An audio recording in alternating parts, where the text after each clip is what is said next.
Pourquoi Washington a-t-il laissé une élection volée se tenir en RD Congo? C'est écrit par M. Steven Weissman. C'est un auteur qui a écrit un livre intitulé « La politique étrangère américaine au Congo ». Et l'Église catholique a également commandé un audit indépendant pour ses donateurs étrangers.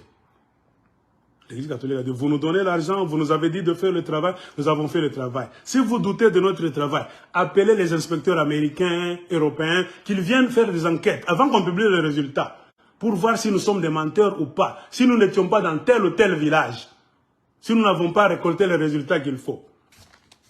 Ce qui a rendu la position du département d'État américain encore plus problématique. Le département d'État américain, c'est quoi? C'est le ministère des Affaires étrangères. Secretary of State, le secrétaire d'État américain, c'est le ministre des Affaires étrangères du président américain. Comprenez que l'endoki, les démons étaient au ministère des Affaires étrangères des Américains. C'est là où la mafia s'est jouée. Même les ONG américains ont contredit le ministère des Affaires étrangères des Américains. Non, nous sommes des Américains, nous tous. La vérité est ici. Mais le ministre des Affaires étrangères, le secrétaire d'État, comme on l'appelle en Amérique, a Kanga Kimisunae.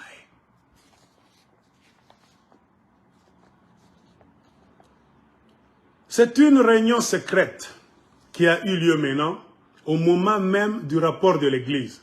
L'Église donne son rapport. Les Américains ont été obligés d'entrer dans une réunion. Nanga a rendu visite à un responsable de l'ambassade des États-Unis. Il a dit que s'il annonçait le vrai vainqueur de l'élection présidentielle, il serait tué. Nanga est allé à l'ambassade des États-Unis d'Amérique en secret. Il dit, je connais la vérité, moi, Nanga. La vérité est ici. Mais si moi, Nanga, je publie ces résultats, on va me tuer. Des dispositions ont été prises pour un éventuel asile politique par l'intermédiaire de l'ambassade britannique. Les Américains ont dit, pas de problème, comme il y a pression, nous allons t'aider, nous allons te donner un asile politique, mais pas en Amérique. Tu iras à l'ambassade de Grande-Bretagne, nous allons te faire partir en Angleterre.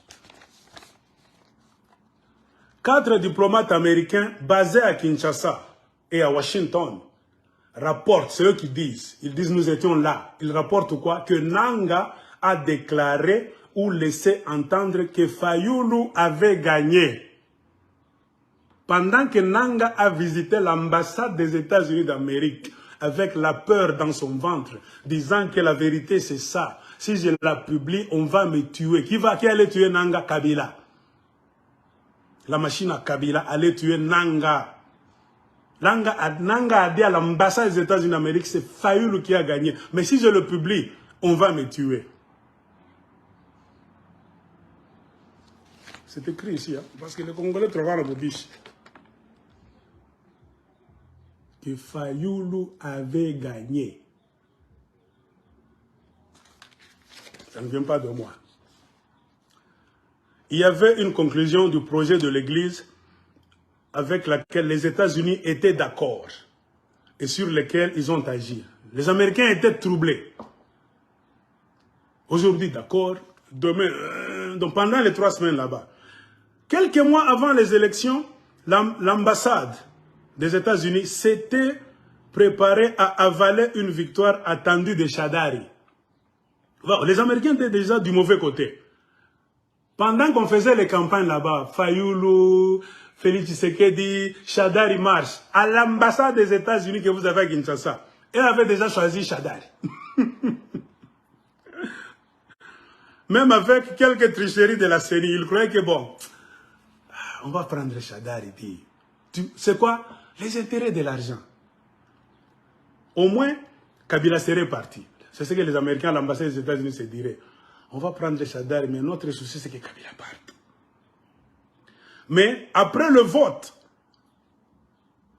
il a trouvé les associés de Kabila profondément inquiets, le chargé de l'ambassade. Il a trouvé les associés de Kabila profondément inquiets que Shadari est si mal fait que truquer une victoire de Shadari déclencherait des protestations massives et des confrontations sanglantes sur tous les territoires du Congo. Craignant la propagation de la violence, les responsables de l'ambassade des États-Unis et l'envoyé spécial des États-Unis dans la région des Grands Lacs ont clairement fait savoir à Kabila, Joseph, ainsi qu'aux États africains de la région, Rwanda, Ouganda, Burundi, Tanzanie, tout ça, concernés, que les États-Unis s'opposaient à la désignation de Shadari. Les Américains ont vu maintenant la tension augmenter. Ils avaient mis Shadari dans leur tête pour que Kabila parte. Même si on triche, nous allons accepter Shadari. Pourquoi? Pas pour les Congolais. Kabila parte. C'est-à-dire, un homme de Kabila peut remplacer pour que notre marche continue. Que Kabila soit à côté.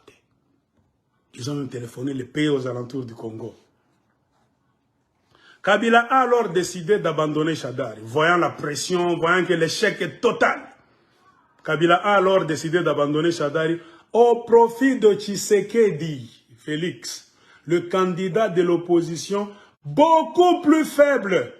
Et c'est lui que Kabila croyait pouvoir gérer plus facilement d'après les relations passées. Ça ne vient pas de moi. Kabila a décidé d'abandonner Shadari au profit de Tshisekedi, qui est le candidat de l'opposition le plus faible. Mais le lot bataille de pèse, il de pèse, viva, tout ça qu'il faut, parti monnaie, tout ça. Les Américains ont vu sur terrain, USAID, les ambassadeurs, Centre Carter, ils ont vu, parmi les opposants qui étaient là, l'opposant le plus faible, c'était Félix Tshisekedi, qui ne faisait pas de points dans les centres. Moi, je ne veux pas des mensonges. Lisez. Dernier paragraphe. Hein. Vous allez même zoomer dans vos ordinateurs.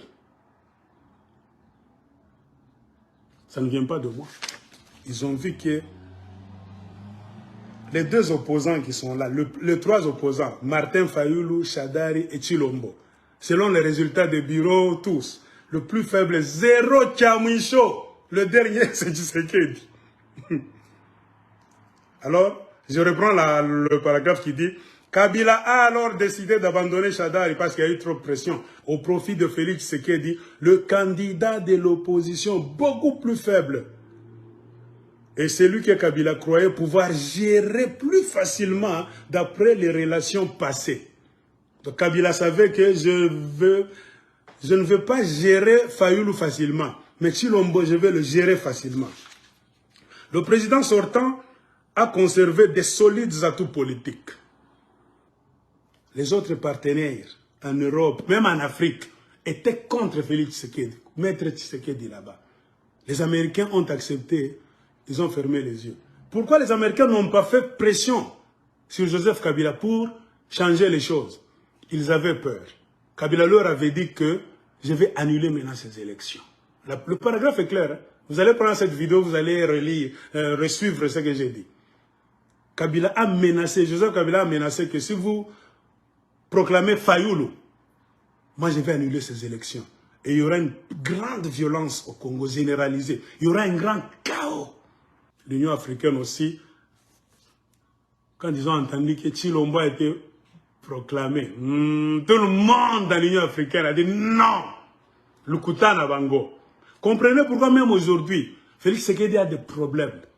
En Afrique, quand il se promène là-bas, Baebi, Mouizi, Lukuta, Mouibi, tricheur, on ne le respecte pas.